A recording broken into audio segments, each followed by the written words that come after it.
So now students, let me just give you an overview कि आप stake holders की management कैसे करते हैं इन डिफेक्ट लाइफ साइकिल। अगेन, जो डिफेक्ट रिपोर्ट हो गया है, अगर तो आपके पास एम्पल अमाउंट ऑफ टाइम है, you ideally you should fix all the reported defects, number one. Number two, obviously every time you don't have the ideal situation, then you have to decide in consultation with either sales or either marketing or either with development team also, कि कौन से हमने issues या कौन से defect को fix करना है और कौन से डिफेक्ट को फिक्स नहीं करना है। इसको ट्रांसलेट कर जब हम करते हैं एक्चुअल प्रैक्टिकली, तो इससे मुराद ही होती है कि एक इशू रिपोर्ट तो हुआ हुआ है, यानी एक डिफेक्ट है वो क्यूए डिपार्टमेंट ने रिपोर्ट तो किया हुआ है। तो अगर एक पर्टिकुलर रिलीज में जो इशू रिपोर्ट था वो क्लोज नहीं हुआ, तो at the end of the day it is a liability of the QA department कि उन्होंने ये क्यों, जो फॉर एग्जांपल कोई रिलीज एक्सेप्ट की है without the closure of all the bugs और all the defect in that particular release. Point which I am trying to make it कि एक कॉन्सेप्ट है बैकलॉग का।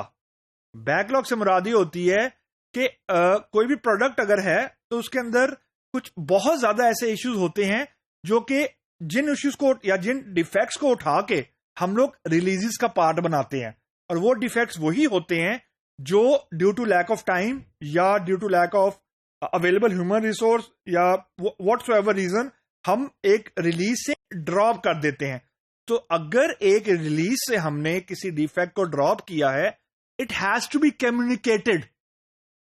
कम्युनिकेटेड से मुराद है कि टूल के अंदर या जो भी आप फॉर एग्जांपल एक्सेल यूज कर रहे हैं, टूल यूज कर रहे हैं, उसके अंदर इसको प्रॉपर्ली रिफ्लेक्ट करें। यानी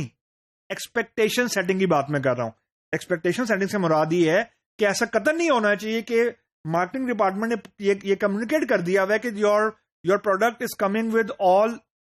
द डिफेक्ट फिक्स, और हमने ये डिसाइड किया कि फॉर एग्जांपल हमने 10 में से 6 डिफेक्ट फिक्स करने, 4 नहीं करने। अब वो 4 कौन से हैं उस पर अच्छी खासी बहस होती है। अमूमन जो मैंने एक्सपीरियंस किया है वो ये है कि जो कॉस्मेटिक चेंजेस होती हैं, कॉस्मेटिक चेंजेस से मुरादी होती हैं कि फॉर एग्जांपल फॉन्ट सही नहीं है टेक्स्ट का। I am not talking about text, यानी जो मैसेज आ रहा है उसके टेक्स्ट की बात नहीं मैं कर रहा, मैं उसके फॉर्मेटिंग की बात कर रहा हूं कि जी फॉर एग्जांपल उसको बोल्ड होना चाहिए या स्क्रीन के सेंटर में आना चाहिए, या उसका जो फॉन्ट कलर या जिस विंडो के ऊपर वो आ रहा है उसका फॉन्ट कलर डिफरेंट होना चाहिए। ये कॉस्मेटिक चेंजेस हैं।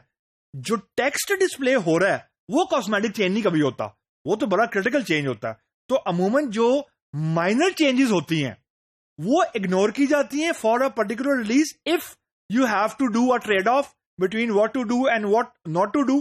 तो एक बार आपने ट्रेड ऑफ कर लिया ना, then you have to reflect it, यानी स्टेक होल्डर्स को ये पता हो कि क्या चीज हम डिलीवर नहीं कर रहे क्लाइंट को। जब आपने टूल के अंदर किसी डिफेक्ट को मार्क कर दिया एक पर्टिकुलर रिलीज के साथ या एक पर्टिकुलर प्रोजेक्ट के साथ और बाकी स्टेक होल्डर्स को नहीं बताया, तो this is a very dangerous situation from the client view point. और वो टीम जिसने क्लाइंट को इंटरफेस करना है उसके व्यू पॉइंट से बड़ी खतरनाक चीज है। और अगर इसका एक डिफरेंट पर्सपेक्टिव भी देखें कि क्लाइंट को आपने ये नहीं बताया हुआ कि फॉर एग्जांपल वो 4 इश्यूज, जो भी 4 इश्यूज है वो हमने इंटरनली डिसाइड कर लिए थे कि डिलीवर नहीं करने, और शिपमेंट गई क्लाइंट के पास और क्लाइंट ने उन्हीं 4 में से एक दोबारा रिपोर्ट कर दिया from the production. Now that is a very very bad situation actually. इसका मतलब ये कि आपके स्टेक होल्डर सारे ऑन बोर्ड ही नहीं है, डेवलपमेंट टीम को ये पता ही नहीं है, या जो क्यूए टीम है और सेल्स टीम में they are not on the same page. तो रिजल्टेंटली आपको क्लाइंट को बताना पड़ रहा है या क्लाइंट को आपको बताना पड़ रहा है कि जी ये एक इशू आ गया,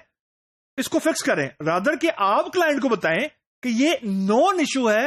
we are going to fix it not in this release या not in this version, it will be a part of a later release और अ लेटर वर्जन।